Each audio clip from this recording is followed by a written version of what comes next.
Senior Nutrition has a secret, hiding on the same kitchen counter. Our grandmothers never let go empty. There's a nerve running from your gut straight to your brain, and what you feed it might decide your mood.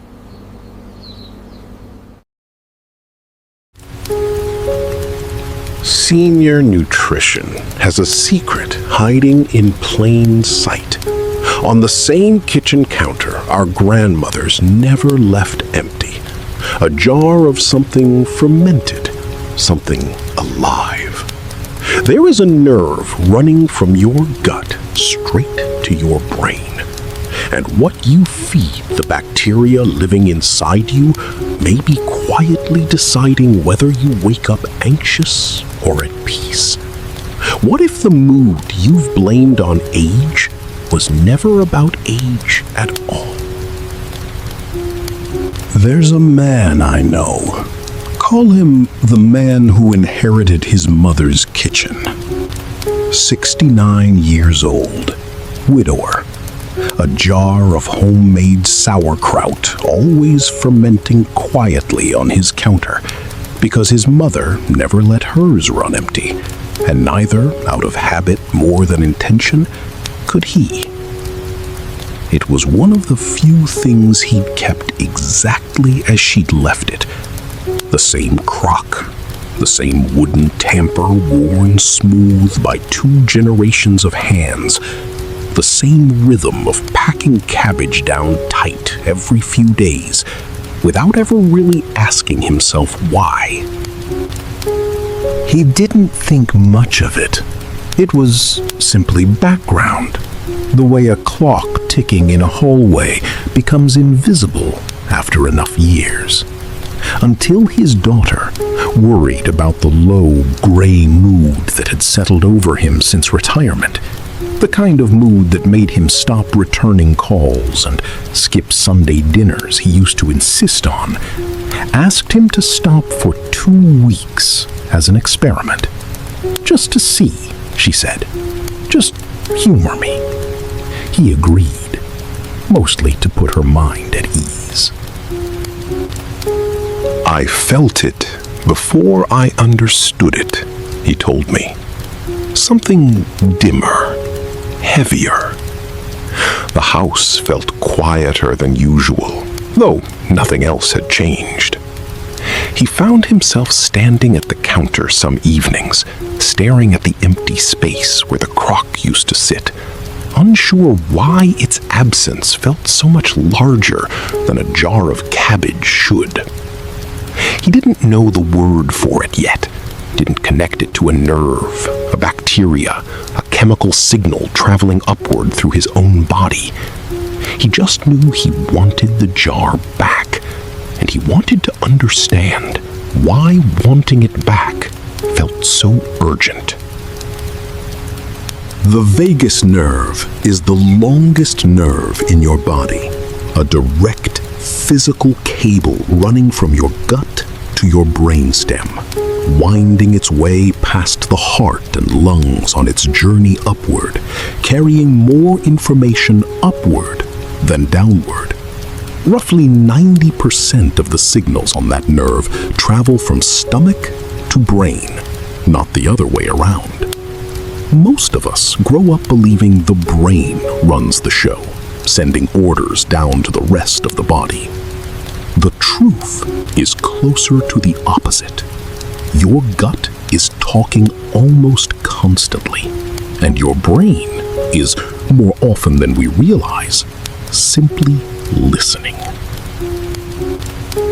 Fermented foods, kimchi, sauerkraut, yogurt, miso, feed the beneficial bacteria that produce compounds like short-chain fatty acids and even neurotransmitter precursors, tiny molecular messengers that quite literally help build the chemicals your brain uses to regulate mood, like serotonin, roughly 90% of which is actually produced in the gut, not the brain. These compounds stimulate the vagus nerve directly, the way a hand might rap gently on a door to be let in. That stimulation sends calming signals upward, influencing mood, inflammation, and even how safe your nervous system feels in a given moment. The subtle background sense of ease or unease that colors an entire day without you ever naming it directly. This is why the man's mood dimmed without his mother's kitchen habit. It wasn't sentimental, it was biological. His gut had quietly stopped sending the brain good news, one missed fermented meal at a time, and his nervous system, deprived of its usual signals, had simply turned the volume down on everything. Appetite, motivation, the desire to pick up the phone when his daughter called. Start small, a spoonful, not a bowlful. Overdoing fermented foods too quickly can cause digestive discomfort, especially if your gut isn't used to them yet. Live culture sauerkraut or kimchi with your lunch, a small cup of plain yogurt with breakfast, a teaspoon of miso stirred into warm water in the evening. Small, repeatable additions, rather than one dramatic overhaul. Consistency matters more than quantity.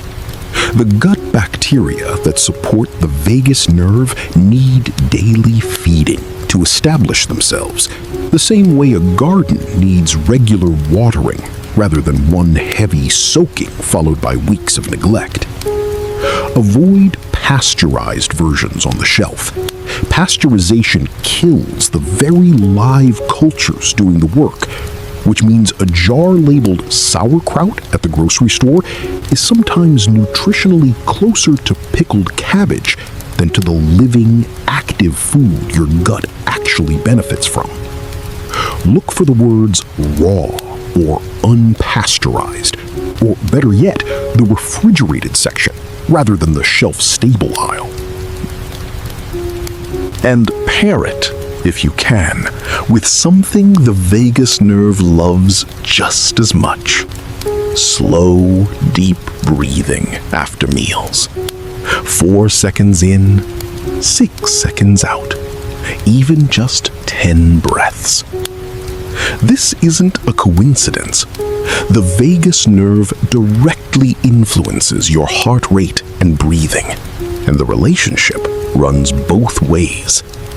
Slow breathing calms the vagus nerve, just as fermented food nourishes it.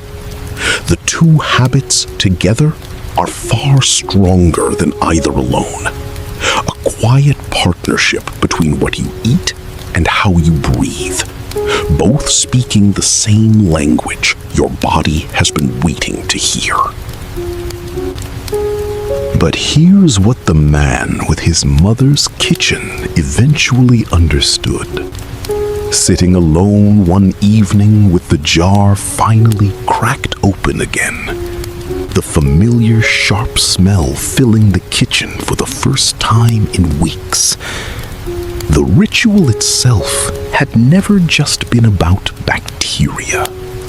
It was about tending something, feeding something small and alive, daily, without being asked, without needing a reason beyond the simple fact that it needed tending, and he was there to do it. He thought about his mother differently after that. Not just as someone who taught him a recipe, but as someone who had, without ever explaining it in these terms, taught him a discipline. Pack the cabbage, check the brine, wait. Trust the process even when nothing visible was happening.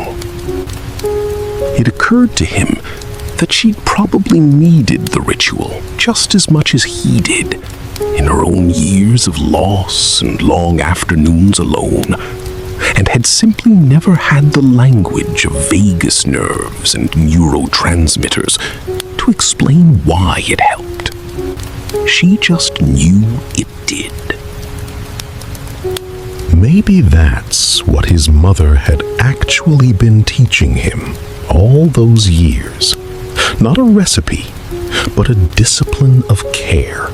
One small act repeated until it became a kind of quiet devotion. And maybe that devotion, more than any nerve or neurotransmitter, is what had been keeping her, and now him, steady all along. The jar was never just cabbage and salt. It was proof, refilled every few weeks, that he still knew how to take care of something, and that something, in its own quiet way, was taking care of him back. The vagus nerve carries signals from your gut to your brain, and fermented foods feed the bacteria that stimulate it, directly influencing mood and calm. A daily spoonful of live culture kimchi, sauerkraut, or yogurt, paired with slow breathing, can rebuild that connection. But the deeper truth is that the ritual of tending something small, daily, may matter just as much as the science behind it.